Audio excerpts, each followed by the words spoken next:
संगत जी, ये मेरा छोटा सा शुक्राना सत्संग है। सत्संग तो आए दिन कुछ ना कुछ होते रहते हैं संगत जी। अब गुरुपा की मर्जी है, जो सत्संग पहले शेयर करवाना चाहेंगे वो मैं पहले शेयर करूँगी। संगत जी, अभी कुछ दिन पहले की बात है, मंडे का दिन था संगत जी। मेरे घर बाई नहीं आई थी, हमारे यहाँ मेड काम करती है, तो मेड नहीं आई हुई थी। तो मैं संगत जी बाहर खड़ी हुई थी। मैंने बगल में भाभी को बोला था कि भाभी आपके यहाँ जो आती है मेड, उससे बात करिएगा बाई से और मुझसे बताइएगा, अगर वो करना चाहेगी मेरे यहाँ काम तो कर लेगी।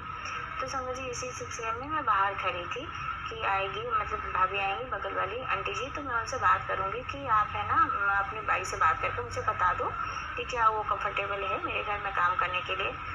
तो इतने में वो भाभी आई मेरे पास और कहने लगी कि हाँ वो आ गई है, वो कह रही है कि कर लेगी वो काम। मैं बोला कि ठीक है, बस मैं उनसे बात कर रही थी संगत जी, और वो भाभी भी खड़ी थी और वो जो उनके यहाँ काम करती है आंटी जी, वो भी खड़ी हुई थी।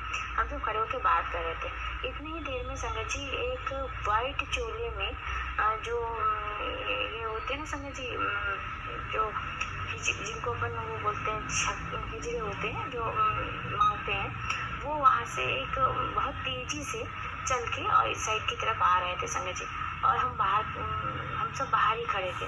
इतने में भाभी का ऑफिस था, तो वो आंटी जी का, तो वो चली गई, जाने लगी कि हम जा रहे हैं भाभी, अब आप लोग देख लेना, बात कर लेना करके। तो वो भी चली गई। फिर तब तक बाई जो थी उनकी, वो उससे भी मेरी बात खत्म हो गई थी, तो वो भी चली गई।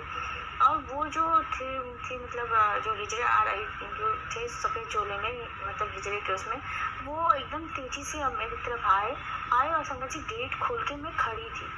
एकदम इतनी तेजी से आ रहे थे जैसे लग रहा था कि बस मेरे गेट के अंदर वो घुसेंगे, एंटर ही करेंगे और घर के अंदर घुस जाएंगे। बट वो है ना, पता नहीं क्यों गेट के पास तक आ करके एकदम से ठिठक गए। उनके हाथ में एक छोटा सा पहले जो हम लोग फ़ोन यूज़ करते थे ना, वो वाला मोबाइल था हाथ में, और वो एकदम सफ़ेद चोले में संगत जी, मैं बता नहीं सकती हूँ। एकदम जैसे ही मेरी नज़र पड़ी, मुझे एकदम से उनकी आंखों में से आंखें टकराई, मुझे ऐसा लगा कि गुरुपा। और फिर भी मैं कुछ नहीं, मतलब मैं शॉक्ड रह गई, क्योंकि बहुत सारे लोग खड़े थे, हम बाहर खड़े थे, तो बहुत सारे अंकल भी खड़े थे बाहर रोड पे। तो एकदम से हम ऐसा रिएक्ट तो नहीं कर सकते, लेकिन मुझे अंदर से एकदम से आवाज़ आई गुरुपा। और वो है ना एकदम सीधे आए और मेरे दरवाजे के पास, गेट के पास आके वापस मुड़ गए और सीधे चले गए सामने से एक और आंटी जी, मतलब उनके साथ के कोई होंगे, वो आ रहे थे।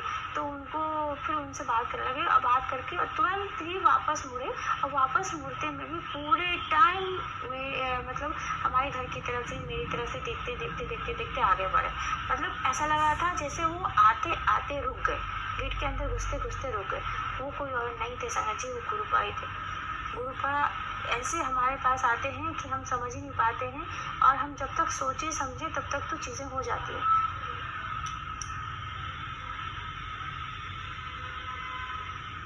शुक्राना गुरुजी महाराज, लख लख शुक्राना, सब शुक्राना मेरे प्यारे गुरुजी महाराज। गुरुपा किस रूप में, किस वेश में, कहाँ पे आ जाते हैं हमारी मदद करने। शायद कुछ कर्म होगा वो काटने के लिए गुरुजी महाराज आए होंगे, या क्या हो तो गुरुपा ही जाने। पर हाँ, गुरुपा की प्रेजेंस हमें हर पल, हर क्षण, हर वक्त महसूस होती है। शुक्राना गुरुजी महाराज।